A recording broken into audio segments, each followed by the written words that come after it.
Chapter 2. And Abner the son of Ner, and the servants of Ishbosheth the son of Saul, went out from Mahanaim to Gibeon.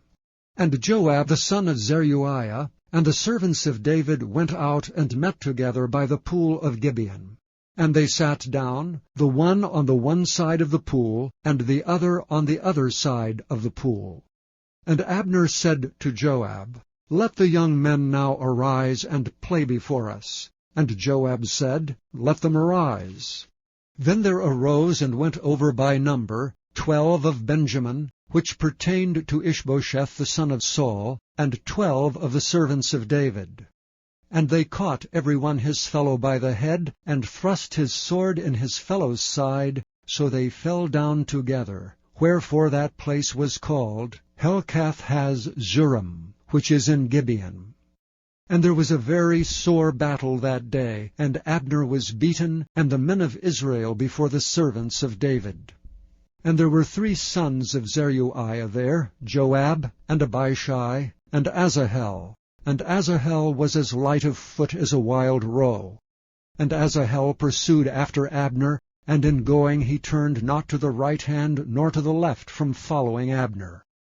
Then Abner looked behind him and said, Art thou Asahel? And he answered, I am. And Abner said to him, Turn thee aside to thy right hand or to thy left, and lay thee hold on one of the young men, and take thee his armor. But Asahel would not turn aside from following of him. And Abner said again to Asahel, Turn thee aside from following me. Wherefore should I smite thee to the ground? How then should I hold up my face to Joab thy brother? Howbeit he refused to turn aside. Wherefore Abner with the hinder end of the spear smote him under the 5th rib, that the spear came out behind him, and he fell down there and died in the same place.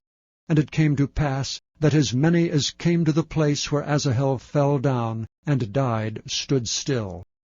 Joab also and Abishai pursued after Abner, and the sun went down when they were come to the hill of Ammah, that lieth before Jireh, by the way of the wilderness of Gibeon.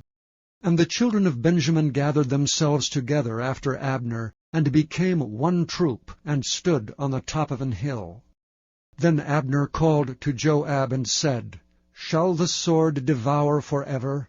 Knowest thou not that it will be bitterness in the latter end? How long shall it be then, ere thou bid the people return from following their brethren? And Joab said, As God liveth, unless thou hadst spoken, surely then in the morning the people had gone up every one from following his brother. So Joab blew a trumpet, and all the people stood still, and pursued after Israel no more, neither fought they any more. And Abner and his men walked all that night through the plain, and passed over Jordan, and went through all Bithron. And they came to Mahanaim. And Joab returned from following Abner, and when he had gathered all the people together, there lacked of David's servants 19 men, and Asahel. But the servants of David had smitten of Benjamin, and of Abner's men, so that 360 men died. And they took up Asahel, and buried him in the sepulchre of his father, which was in Bethlehem. And Joab and his men went all night, and they came to Hebron at the break of day.